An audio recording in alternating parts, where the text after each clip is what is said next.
Latest videos के लिए subscribe कीजिए बाल संस्कार केंद्र चैनल और बेल आइकन प्रेस कीजिए। कहानी महावीर हनुमान। यह प्रसंग त्रेता युग का है।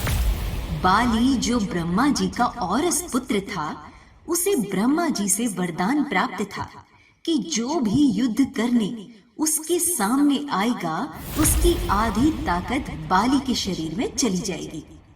इस वरदान के कारण बाली अजय हो गया। यहाँ तक कि उसने रावण के साथ भी युद्ध किया और रावण को अपनी पूंछ से बांधकर 6 महीने तक रखा और फिर क्षमा याचना करने पर उसे छोड़ दिया। रावण को हराकर वो अपने आप को संसार का सबसे बड़ा योद्धा समझने लगा था। मैं बलि इस पूरे विश्व में अजय हूँ।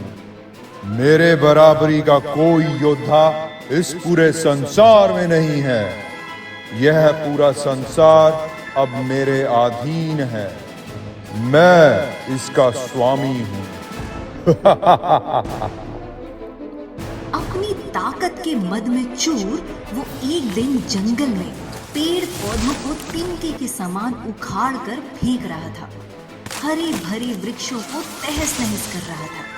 जल के सरोवरों को मिट्टी से मिलाकर कीचड़ कर दे रहा था। संयोगवश उसी जंगल में हनुमान जी राम नाम का जाप करते हुए तपस्या में बैठे थे। बाली की इस हरकत से हनुमान जी को विघ्न लगा और हनुमान जी ने बाली के सामने जाकर कहा, हे बाली, क्यों इस शांत जंगल को उजाड़ रहे हो? इससे तुम्हें क्या मिलेगा? अपने बल के घमंड को शांत कर राम नाम का जाप क्यों नहीं करते? इससे तेरे लोक और परलोक दोनों ही सुधर जाएंगे। ऐ तुच्छ वानर, तू हमें शिक्षा दे रहा है, बाली को, जिसने विश्व के सभी योद्धाओं को धूल चटा दी है। जा तुच्छ वानर, जा और तू ही भक्ति कर अपने राम की। और जिस राम की तू बात कर रहा है वो है कौन? प्रभु श्री राम तीनों लोकों के स्वामी हैं। उनकी महिमा अपरंपार है। इतना ही महान है राम तो बुला जरा, मैं भी तो देखूं कितना बल है उसकी भुजाओं में। ऐ बल के मद में चूर बाली, तू क्या प्रभु श्री राम को युद्ध में हराएगा? पहले उनके इस तुच्छ सेवक को युद्ध में हरा कर दिखा। तब ठीक है, कल के कल नगर के बीचों बीच तेरा और मेरा युद्ध होगा। हनुमान जी ने बाली की बात मान ली। अगले दिन तय समय पर जब हनुमान जी बाली से युद्ध करने निकलने ही वाले थे, तभी उनके सामने ब्रह्मा जी प्रकट हो गए। हे सृष्टि के रचयिता ब्रह्मा जी, आपको मेरा प्रणाम है। हे राम भक्त हनुमान, मेरे पुत्र बाली को उसकी उद्दंडता के लिए क्षमा कर दो और युद्ध के लिए ना जाओ।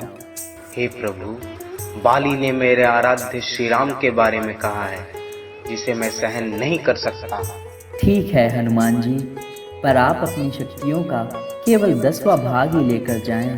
बाकी बल को योग द्वारा अपने आराध्य के चरणों में रख दें तथा युद्ध से आकर फिर से उन्हें ग्रहण कर लें। हनुमान जी ने ब्रह्मा जी का मान रखते हुए अपनी 90% शक्तियों को योग द्वारा वहीं छोड़ दिया और 10% के साथ बाली से युद्ध करने निकल गए। पूरा नगर इस अद्भुत 2 महायोद्धाओं के युद्ध को देखने के लिए जमा था।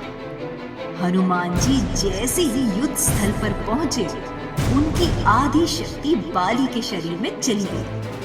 बाली के शरीर में बदलाव आने लगे। शरीर में ताकत का सैलाब आ गया।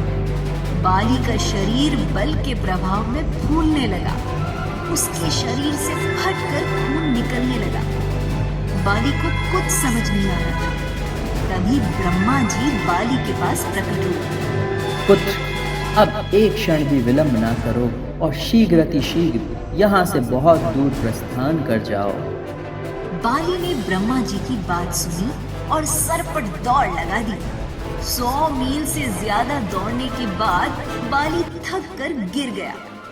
कुछ देर बाद जब होश आया तो अपने सामने ब्रह्मा जी को देखकर बोला, पिताश्री, ये सब क्या है? हनुमान से युद्ध करने से पहले मेरा शरीर फटने क्यों लगा? पुत्र, जब तुम्हारे सामने हनुमान जी आए तो उनका आधा बल तुम में समा गया था, जबकि मैंने हनुमान जी को उनके बल का केवल 10वां भाग ही लेकर तुमसे युद्ध करने को कहा, पर तुम तो उनके 10वें भाग के आधे बल को भी नहीं संभाल सके। सोचो, यदि हनुमान जी अपनी समस्त बल के साथ तुमसे युद्ध करने आते तो तुम उसी समय उन्हें देखते ही फट जाते। इतना सुनकर बाली पसीना पसीना हो गया। हे ब्रह्मदेव, यदि हनुमान जी के पास इतनी शक्तियां हैं तो वो इसका उपयोग कहाँ करेंगे? हनुमान जी कभी भी अपने पूरे बल का प्रयोग नहीं कर पाएंगे, क्योंकि ये पूरी सृष्टि भी उनके बल के 10वें भाग को नहीं सह सकती। ये सुनकर बाली ने वहीं से हनुमान जी को दंडवत प्रणाम किया और बोला, एक हनुमान जी हैं जिनके पास अथाह बल होते हुए भी शांत और राम भजन गाते रहते हैं, और एक मैं हूं जो उनके एक बल के बराबर भी नहीं हूं और उनको ललकार रहा था। मुझे क्षमा करें। आत्मग्लानि से भरकर बाली ने भगवान राम का तप किया और अपने मोक्ष का मार्ग उन्हीं से प्राप्त किया। बोलो, राम भक्त हनुमान की जय।